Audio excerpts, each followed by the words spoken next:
I theoretically know that how to swim, but I don't know how to actually swim. If I know theoretically how to swim, would it be beneficial for me if I do not know how to swim practically? Knowing about a certain skill and then to implement that skill are two different things.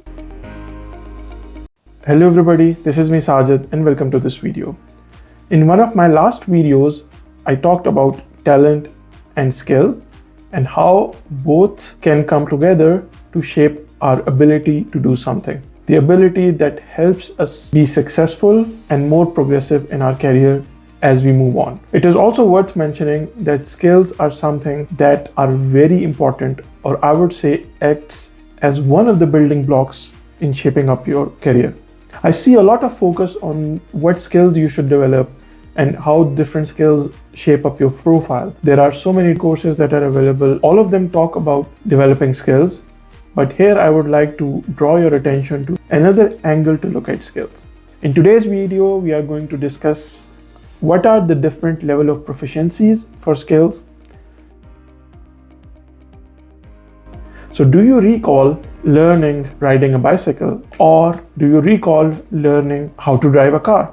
In both these scenarios, the tiny details that come along, the focus that you have to do on a lot of things. For example, when you're learning a car, here I'm talking about learning a manual car. So you have to focus on the accelerator.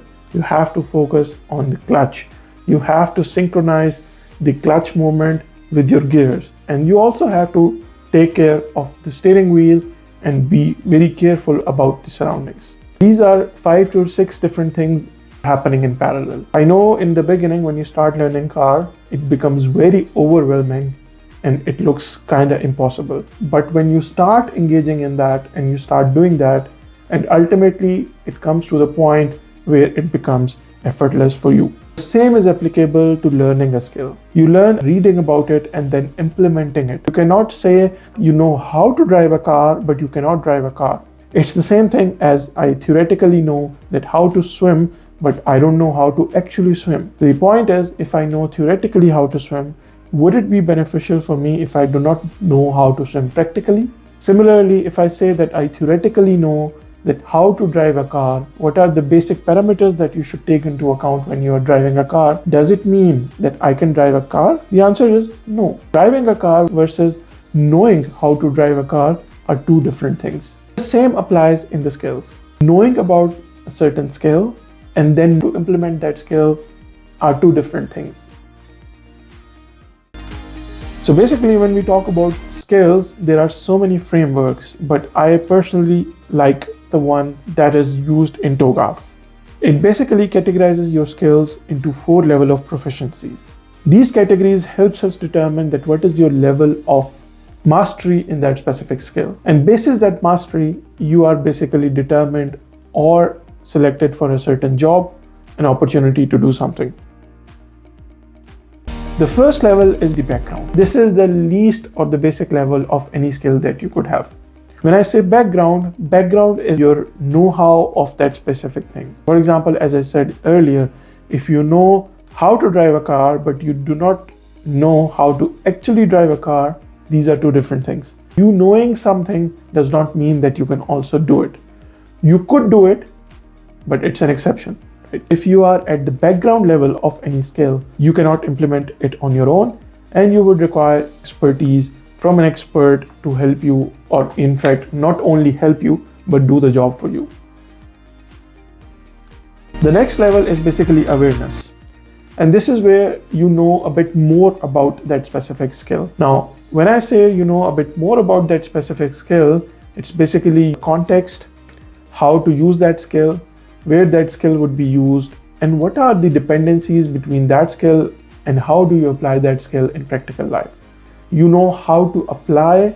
If you are at the awareness level, I would say that you are still at a very basic level of that certain skill. You know it on a high level that how certain skill works, but you have not yet implemented.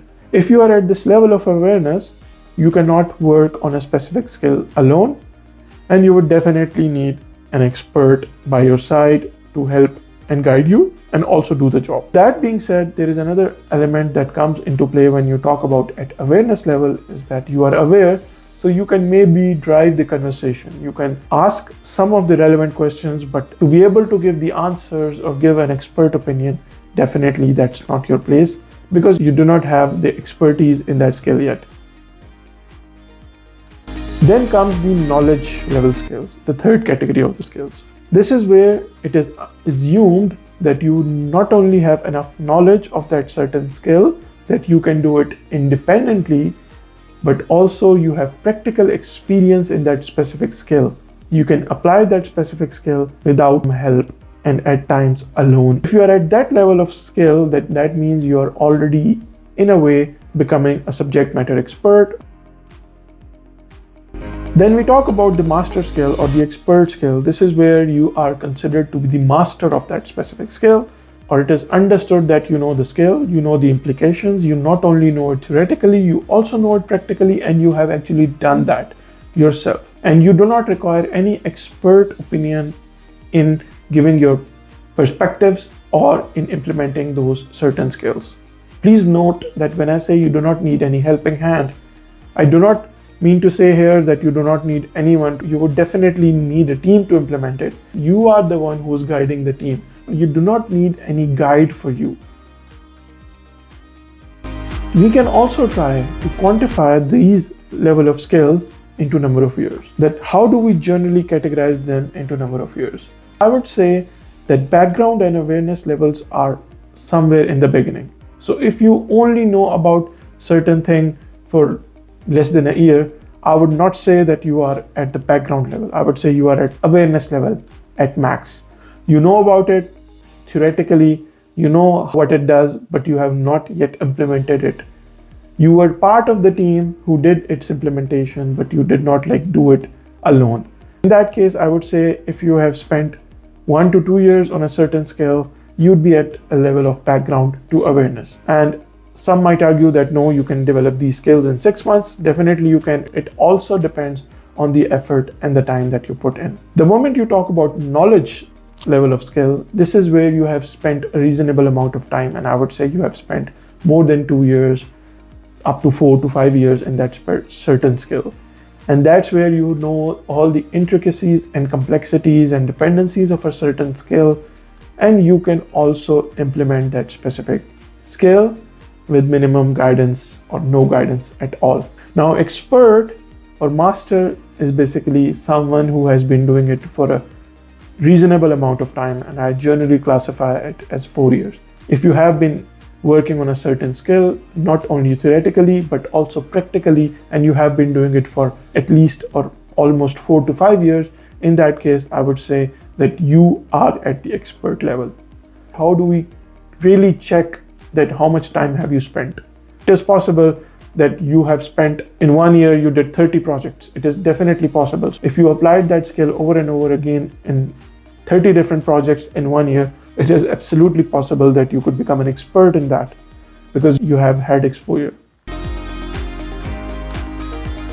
People start learning new skills, and just because they started learning new skill, they earned some certificate or some course certificate, and they assume that they would be able to position themselves as an expert. And that's where it is important to understand and set the expectations right. You are floating somewhere between background and awareness, and to some extent within the category of knowledge.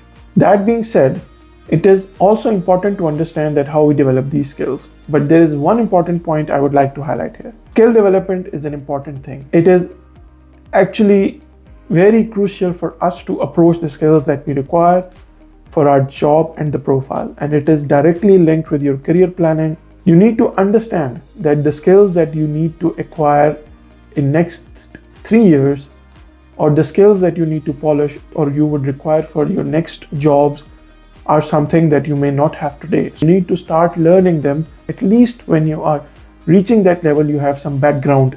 It is also important to note that whenever you're looking for a job, you need to look at your skills and understand at what level are you. If you have spent 4 to 5 years in a certain domain, in a certain industry, and you put your skills out on a paper and you try to classify them, that out of which of these skills you can implement on your own without any kind of help. And if you see that there are not a lot of skills in that area, I would say that you have a problem. Because by this time, by spending 4 to 5 years, you should have at least 6 to 7 handful of skills that you can work on independently. And then you pick 1 or 2 or 3 out of those skills and basically build your profile accordingly. But let's assume that if you have spent 7 to 8 years in your career in different domains and in different industries, and when you try to look at your skills, you might realize that you have developed a lot of skills, but none of those skills is basically at the master level, or none of this skills is basically lying under knowledge or expert level. And that's actually a red flag for you. That is why it is also important to plan your career properly, because it is possible that you spend 8-9 years in different industries, different functional areas, different geographies, or different areas in exploring, but you might not become an expert in certain area. When I ask you that what kind of experiences do you have, indirectly I'm asking you what skills have you developed over time. I'm trying to see that what things have you learned that have shaped your profile. It was all for today. I hope this video was helpful. I would say that if you like this video, stay tuned and see you in the next video, where we will be discussing what are the different approaches to develop these skills.